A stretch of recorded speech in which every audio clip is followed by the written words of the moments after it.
This episode provides a glimpse of the rich history that surrounds our Western roots.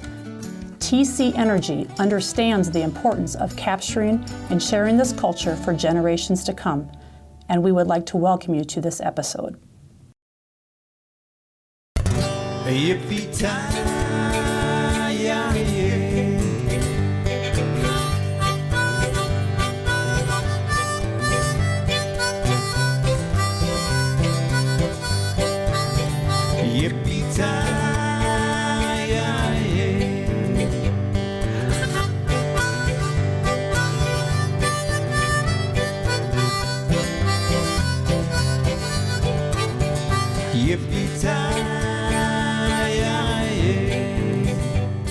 Well, I grew up on a small wheat farm in western Nebraska, and actually the county was 40 miles long, and you could drive clear through the county without ever stopping because there wasn't a stop sign east to west, and north to south there was, you could drive from north to south.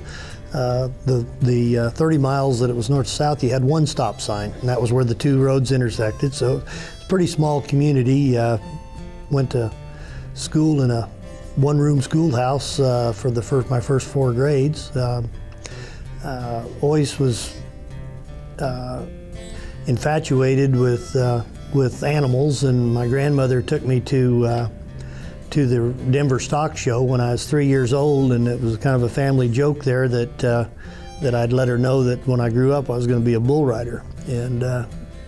And anyway, by the time I was 5, the disciplinary measures were that if I didn't behave, they wouldn't let me ride calves on Sunday afternoon. We had had about 7 milk cows, and there was always some baby calves that came off of those milk cows that were bottle calves. And on Sunday afternoon, if I'd behaved all week, I got to ride and bulldog them. So that was the disciplinary measures to keep me in line, and I was always thought that's what I wanted to do. And somewhere between then and the time I got to high school, I thought about being an airplane pilot and a veterinarian and several other things. But by the time I was 13, I was pretty determined that that's what I was going to do, was ride bulls.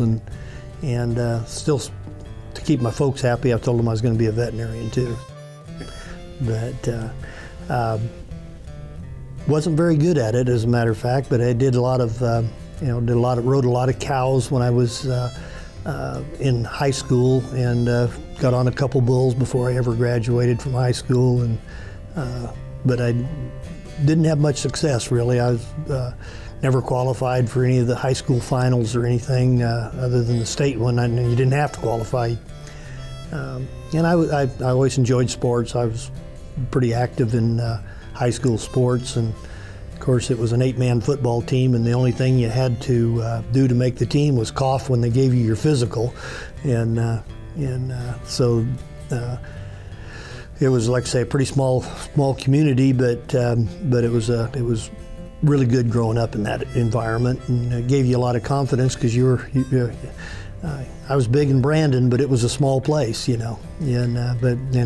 when I graduated high school, I went to college in Fort Collins, Colorado, which is where the Colorado State University Veterinary School was, and everybody thought that's why I went there instead of the University of Nebraska. But the truth of it was that at that point, the University of Nebraska didn't have a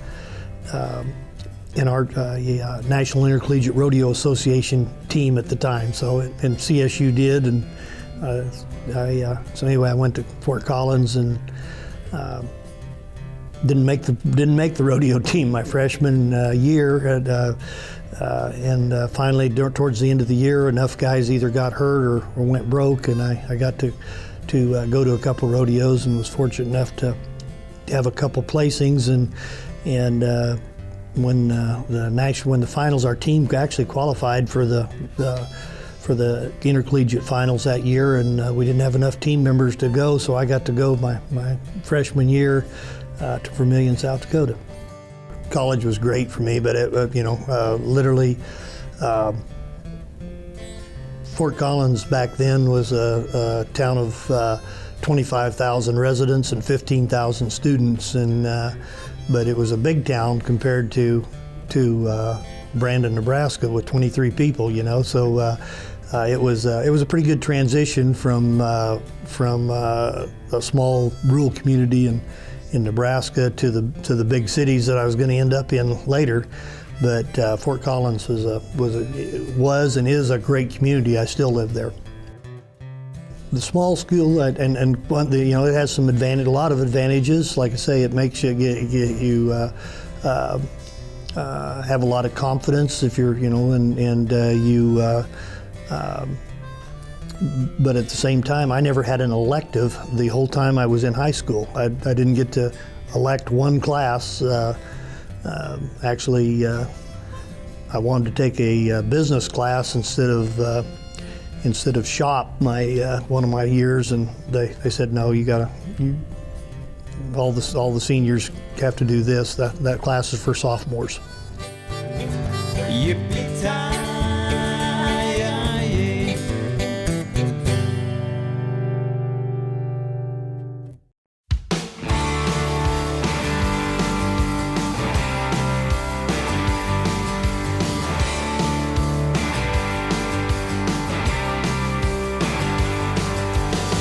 Still favor the same old hat and these worn out pair of boots. Sticking with tradition, proud of my roots. Raised up on common sense. Granddad showed me the way. It's not just any other hat. It's a 143-year-old time-tested tradition.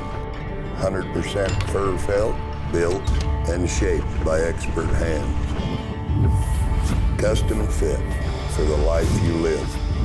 Burns hats, turns heads. So expect compliments. Burns hats, above average because you are. Why settle for free checking when you can have free checking with bells and whistles? Get Casasa checking at Western Cooperative Credit Union and get rewarded for doing what you do. ATM refunds, interest, cash back, and more. Western Cooperative Credit Union. Join the herd.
By the time I was a sophomore in college, I'd already figured that I wanted to be a bull rider, and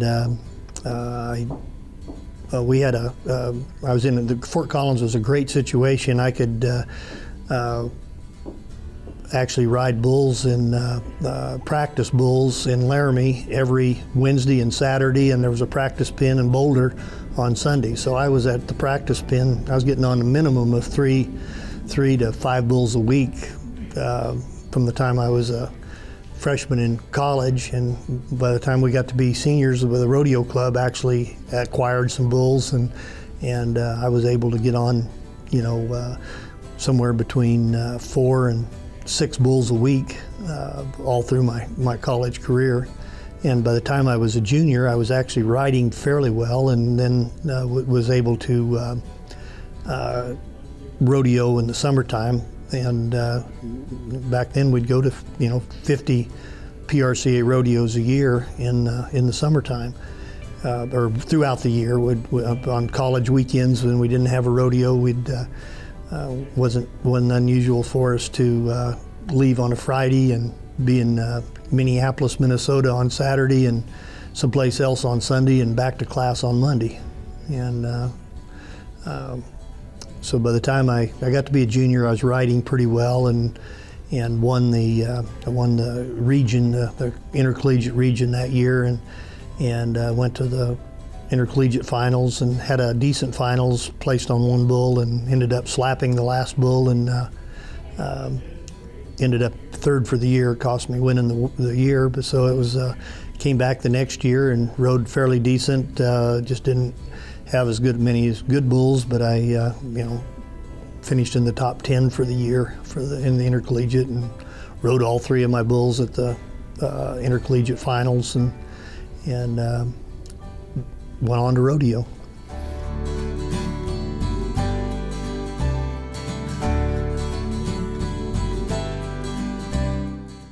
I wanted to be a world champion. I don't ever remember thinking I was going to be a world champion. There was a lot of want to, but what I really wanted was to live the lifestyle that I assumed those cowboys lived, and I graduated. I ended up graduating. Had to go back for 1 quarter after my senior year, so I had 1 quarter left because I'd changed had to pick up enough hours in the right thing. I changed majors, so I had 1 quarter left, and so in the fall of '69 I was in college, but then every weekend I'd go off to a PRCA rodeo, and back then the year started on the 1st of November, and I was fortunate enough to when I graduated from college in December, I left and headed to Miami, but by that time I'd been lucky enough to had some really good draws, and I'd won Minneapolis, won Bismarck, North Dakota, and second at Chicago, and was actually in the very first rodeo sports news that came out in January. I was in the lead for the championship with $1,600 and some dollars or something like that. And I never fell out of the standings that year. So the first year out of college, I got down to where I was worried about falling out of the standings. But then every time I would get about there, I'd get a decent win, and ended up rodeoing full time that first year. And the truth of it was, there was other guys that rodeoed just as hard as me, but they claimed I set the record for going to 121 rodeos. And there were, like I say, I know my good friend Bobby Berger was at most of the ones that I was at, and there were other guys that were rodeoing just as hard. But Randy Whitty was the publicist for the media department, and he knew me because we went to college together. So I got all the hype, and I used to get a lot of grief from the old timers. Clyde Van Voris would, "How do you make any money? You know, if you want to know."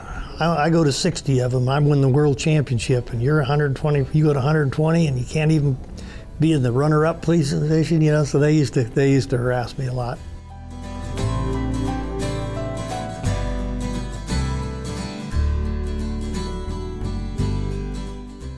I was visiting with Brad yesterday and reminding him about the time that he caught a ride with me from Rapid City to Denver, because he was flying back to ride in Fort Worth, and he had just missed the finals in 1980. He didn't start till middle of the year or something, and still almost made the finals. So on our ride back, we were talking, and he was telling me that his goal was to make the finals that year. He wasn't going to miss the finals. And I said, "Brad, as good as you ride, you forget the finals. You're already at the finals. It's just on your ability.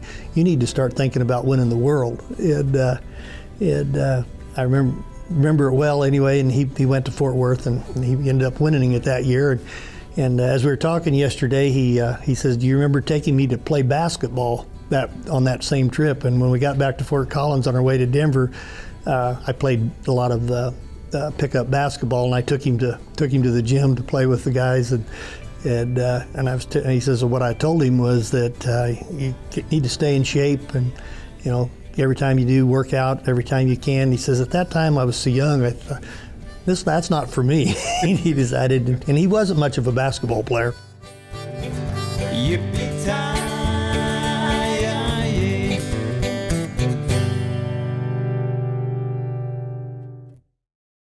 Medora is a proud family tradition, one that goes back for generations. It can be a little escape or a full-fledged adventure. Whatever it is, Medora does something to you that keeps calling you back for more. Whether it's your first time or your 100th time, you're sure to love it every time. Your new favorite memories are here, so what are you waiting for? Explore it, adore it, Medora. It's not just any other hat. It's a 143-year-old time-tested tradition. 100% fur felt, built, and shaped by expert hands. Custom fit for the life you live. Burns hats, turns heads. So expect compliments. Burns hats, above average because you are. Trails West has been producing the best horse and stock trailers in the industry for over 30 years. And now we're excited to present our exceptional line of slant load trailer models. Our slant load trailers are top sellers for a reason. Their durability and longevity are unmatched in the industry. We invite you to visit your local Trails West dealer today and start dreaming of your next adventure.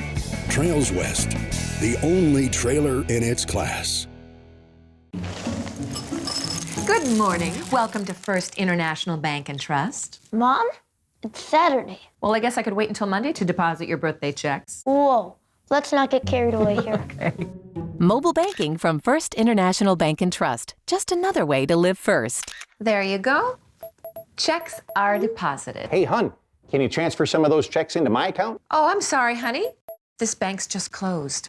Open your account at livefirstmobile.com.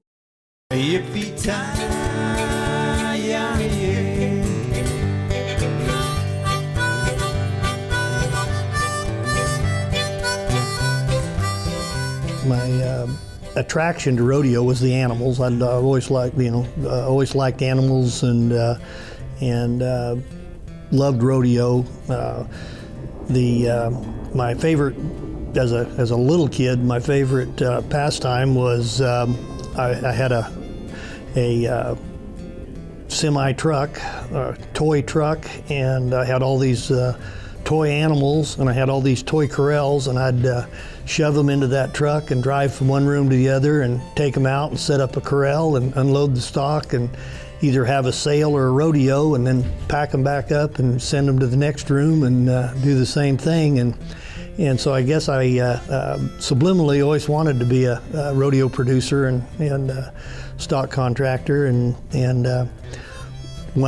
when I was the last couple of years that I was rodeoing, I actually went to a rodeo production school put on by a gentleman in Nashville, Tennessee that had at that time Loretta Lynn had a rodeo company in Nashville there, and they did a lot of indoor rodeos in the Southeast and the Midwest, and I went to Bruce Lurkey's production school, and being as I knew very little, I learned a lot, and I'd always thought I was a pretty good student, watching what went on, and so even while the last year I was rodeoing, I actually produced a Bears, Bulls, and Broncs in Farmington, New Mexico, and didn't make any money, but tried to use some of the basics that Bruce had put out there, and then the last year I rodeoed, I was in fact it was the trip that Brad caught a ride with me. We got to Denver, I flew to Scottsdale, and he flew to Fort Worth, and I was scheduled to ride in Fort Worth because I was winning Fort Worth at the time. And I went back there for the semifinals and the finals, and on the way there from Scottsdale, we had a car wreck, and I actually cut some fingers off of my free hand, and I was in the hospital for a few days, and they held my bull back. But anyway, I went ahead and rode my bulls at Fort Worth, and rode both my semifinal bull Sunday afternoon and my finals bull that night.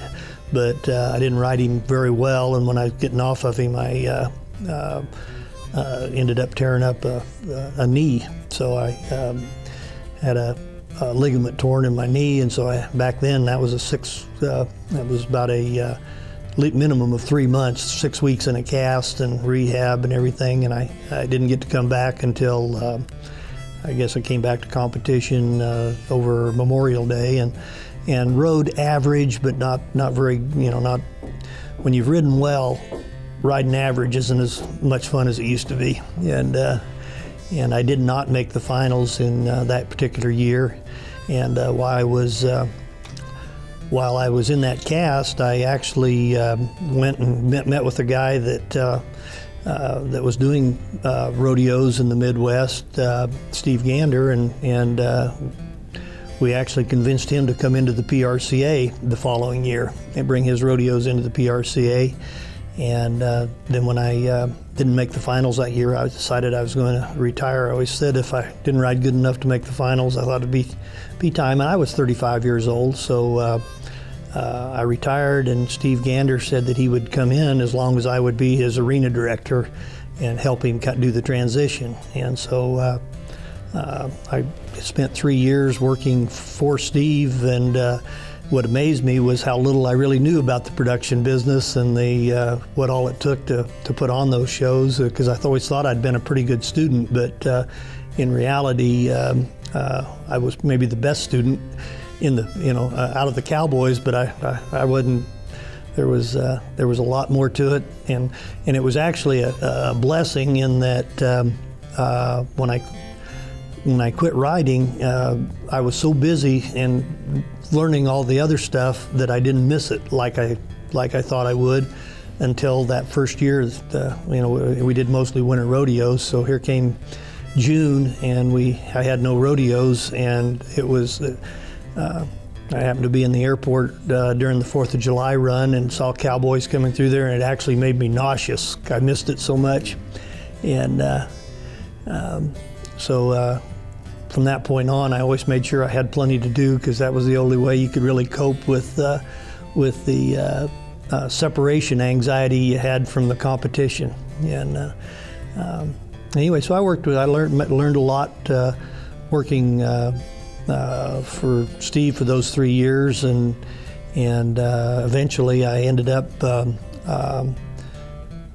making a financial deal where I actually acquired some of his shows and went out on my own and started a production company. And from that production company, we ended up going into. I worked with a guy by the name of Rex Walker, who had a rodeo company. He actually had a rodeo card, and he'd kind of sold the company part of it. It sold all of his assets, and I told him that I would provide the assets and the labor force if he would partner with me on it. And so we had a very good relationship from '87, and I think we actually sold it in the I can't even remember when now. It's been 10 years ago probably.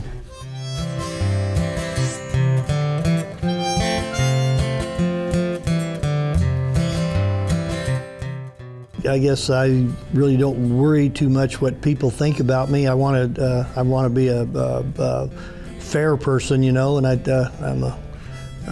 I'm a Libra, and that's the scales, and so the ways and the means, but also the fairness, and I just